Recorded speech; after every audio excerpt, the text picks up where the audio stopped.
1680 में छत्रपति शिवाजी महाराज के निधन के बाद औरंगजेब ने पूरी ताकत से दक्कन के ऊपर हमला करने का फैसला किया। ये मुगल इतिहास का सबसे बड़ा सैन्य अभियान था। 1681 में औरंगजेब खुद 5 लाख की मुगल सेना लेके दक्कन को जीतने के लिए निकल पड़ा। उसके साथ उसके बेहतरीन सरदार थे। किसी भी हालत में वो दक्कन को जीतना चाहता था। उस वक्त दक्कन में सिर्फ मराठे ही नहीं बल्कि 2 और सल्तनतें थी, बीजापुर की आदिलशाही और गोलकोंडा की कुतुबशाही। औरंगजेब ने सितंबर 1686 में आदिलशाही सल्तनत को जीत लिया और 1687 में भी गोलकोंडा की कुतुबशाही सल्तनत को घुटने टेकने पर मजबूर कर दिया।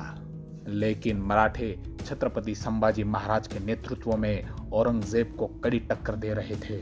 मराठों के साथ हुए युद्ध में मुगलों को पीछे हटना पड़ रहा था, लेकिन 1689 में अंतर्गत गद्दारी की वजह से छत्रपति संभाजी महाराज मुगल सेना के हाथों पकड़े गए।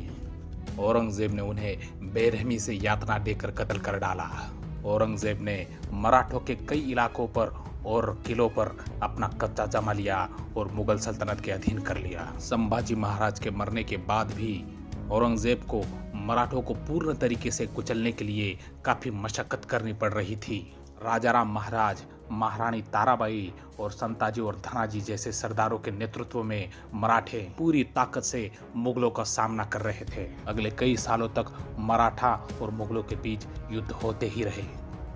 इस अभियान में मुगलों का शाही खजाना खाली हो रहा था।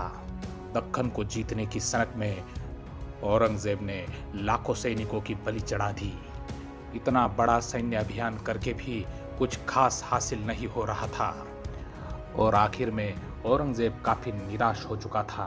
उसे खुद लगने लगा था कि दक्कन में आना एक बड़ी भूल थी और सन 1700 के बाद औरंगजेब की उम्र 80 से पार हो चुकी थी। वो काफी बूढ़ा भी हो चुका था और थक गया था। वो अक्सर बीमार रहने लगा था।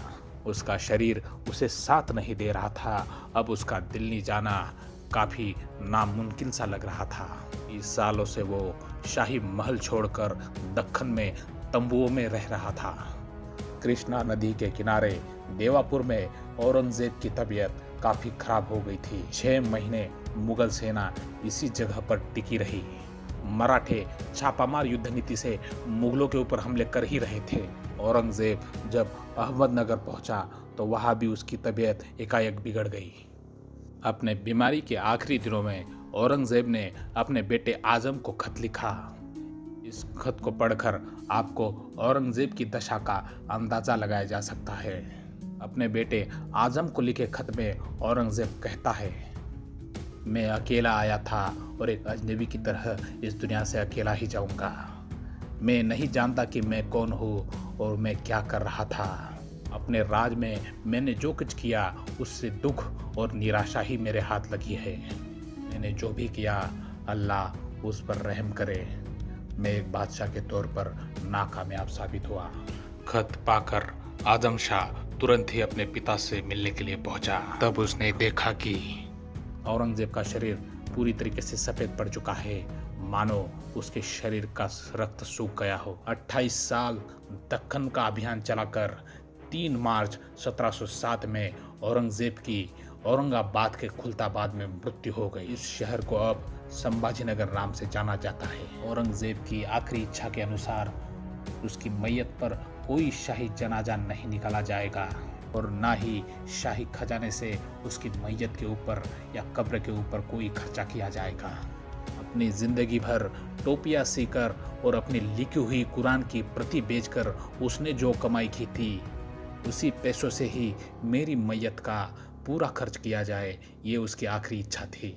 और उसकी ये भी इच्छा थी कि मेरी कब्र के ऊपर कोई पक्की छत नहीं बनवाई जाए और बचे हुए पैसों को फकीरों में बांट दिया जाए। औरंगजेब की आखिरी इच्छा के अनुसार ही उसके बेटे आजम शाह और बेटी जिनतुन्निसा ने औरंगजेब की एक मामूली सी कब्र बनवाई और उसे वहां दफन कर दिया। इस तरह से औरंगजेब का अंत हुआ।